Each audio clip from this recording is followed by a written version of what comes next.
Тарихта тағдыры тұтастай бір ұрпаққа шабыт беріп, үлгі болған жандар аз емес. Олардың өмір жолы әр алуан сынақтарға, өзгерістер мен ұлы жетістіктерге толы дәуірдің көрінісі.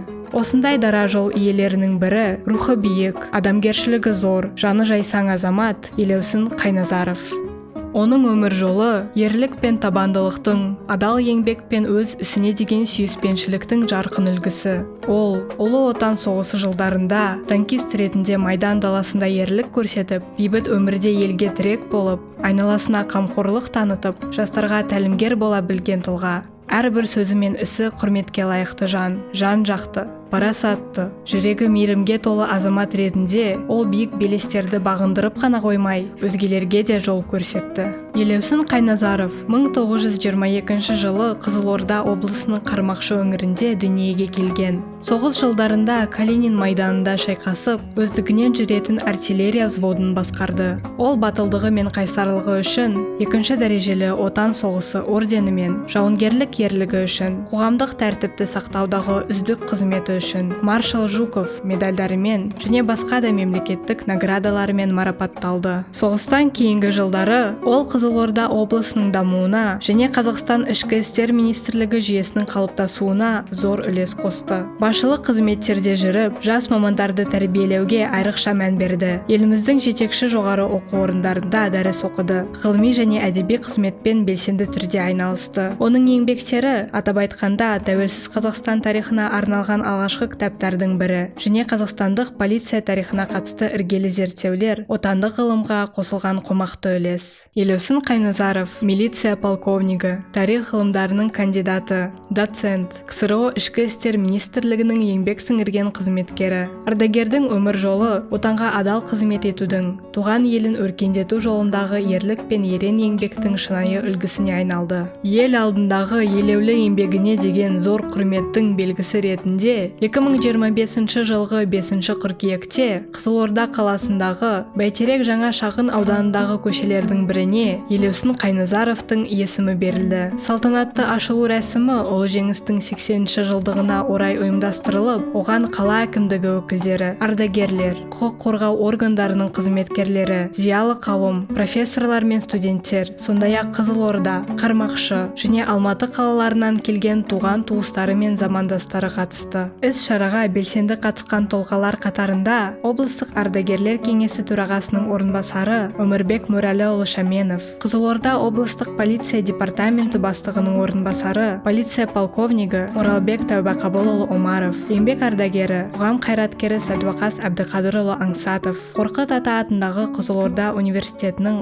ғылым және халықаралық байланыстар жөніндегі проректоры Майнур Әбілтайқызы Бөрібаева, аталған университеттің ардагерлер кеңесінің төрағасы Бақыт Қалиұлы Қалиев, облыстық мәслихат депутаты, ішкі істер органдарының құрметті қызметкері, отставкадағы полиция полковнигі Әмірбек Бердібекұлы Шаймағамбетов және тағы басқа құрметті қонақтар болды. Салтанатты шараның ұйымдастырылуына Елеусін Қайназаровтың қыздары да зор үлес қосты. Тарих ғылымдарының кандидаты, профессор, полиция полковнигі Ақбаян Қайназарова, Қазақстанның еңбек сіңірген қайраткері, мәдениет қайраткері Ақмарал Қайназарова, бұрын Алматы қаласы жол полициясы басқармасының кадр бөлімінде қызмет атқарған полиция капитаны Айгерім Қайназарова, қазіргі таңда Кимэп университетінің кадрлар бөлімінің директоры. Мерекелік көңіл күйді полиция департаментінің ансамблі орындаған музыкалық нөмірлер жадырата түсті. Көшенің ашылуынан кейін Елеусін Қайназаровты еске алуға арналған салтанатты кеш өтті.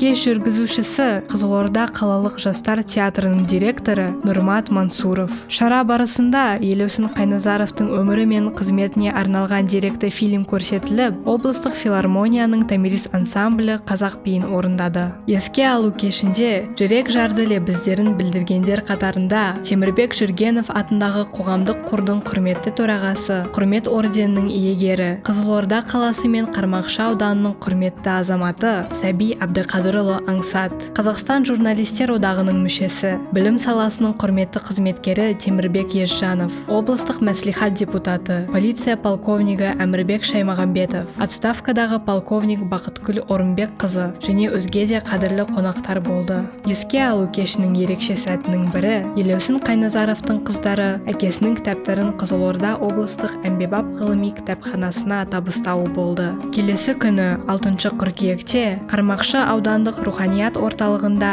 елі ардақтаған Елеусін аға атты танымдық конференция өтті. Конференцияны аудан әкімінің орынбасары Самат Смағұлов ашып, негізгі баяндама «Ер есімі ел есінде» тақырыбында аудандық қоғамдық кеңестің төрағасы, Қармақшы ауданының құрметті азаматы Әбдірахман Құлдүйсенов жасады. Конференцияда тарих ғылымдарының кандидаты профессор Ақбаян Қайназарова баяндама жасап, ардагерлер кеңесінің төрағасы Асқар Мереков, ұрпақтан ұрпаққа қоғамдық бірлестігінің төрайымы Үрзақия Махамбетова, аудандық әйелдер кеңесінің төрайымы Гүлжауһар Раева және басқа да азаматтар естеліктерімен бөлісті. Қазақстанның еңбек сіңірген қайраткері Ақмарал Қайназарова Елеусін Қайназаровтың кітаптарын руханият орталығы кітапханасына табыстады. Конференция ерекше тағзым мен құрметке толы атмосферада өтті. Келіні Мира Жетесованың өлеңдері оқылып, терме айтылып, қазақтың дәстүрлі әндері шырқалды. Елеусін Қайназаровтың есімі берілген көше Қызылорда қаласының көрнекті көшелерінің біріне айналмақ. Ол тек инфрақұрылым нысаны ғана емес, өшпес тарихи естеліктің символы болмақ. Бұл атау келер ұрпаққа елімізді қорғаған ерлердің ерлігін, қайсарлығын және биік рухын еске салып тұрары анық. Елеусін Қайназаров есімін ұлықтау бұл тек бір тұлғаға көрсетілген құрмет емес. Ол Қазақстан халқының батырларына, тәуелсіз ел тарихына және өскелең ұрпақ пен аға ұрпақты жалғайтын асыл құндылықтарға тағзым.